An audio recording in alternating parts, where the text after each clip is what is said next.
ஒரு ஃப்ரெண்ட் கிட்ட ரொம்ப நேரம் பேசிட்டு இருக்க போல. யார் சொல்லு? அதான் அப்பியா. உன்னை என்ன பத்தி என்ன சொன்னா? கள்ளி ஊத்திக்காலே. நீ பேசுறதெல்லாம் மனசுலயே வச்சுக்கல. அப்படியா? அதுக்கெல்லாம் வாய்ப்பே இல்ல. அவனா அப்படிப்பட்டவன் கிடையாது. இல்ல நீ நிஜமாவே மனசுல எதுவுமே வச்சுக்கல. அப்படியா? சரி அப்ப நான் பண்ணா தப்பு. நாளைக்கு அவளை பார்த்து பேசிக்கிறேன். நாளைக்கு நம்ம 3 பேரும் ஒண்ணா சேர்ந்து விளையாடுவோமா? ஏய்வா, அபியாவும் சன்சியாவும் ஒரு தடவை லெட்டர் கோமாவா தானே இருக்காங்க. ஆமா, அத சொன்னா இவருக்கு இன்னும் லெட்டர் அதிகமாகிடும். அதுக்கு நீ ஏன் மாத்தி மாத்தி போய் சொல்ற?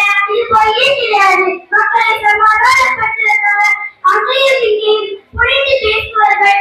போயே கிடையாது என்று நபர்கள் கூறினார்கள். இது புகாரி 1892 அதிகாரம் பதிவாகிறது. 3 விஷயத்துக்காக போய் சொல்லலாம் என்று நபர்கள் கூறினார்கள்.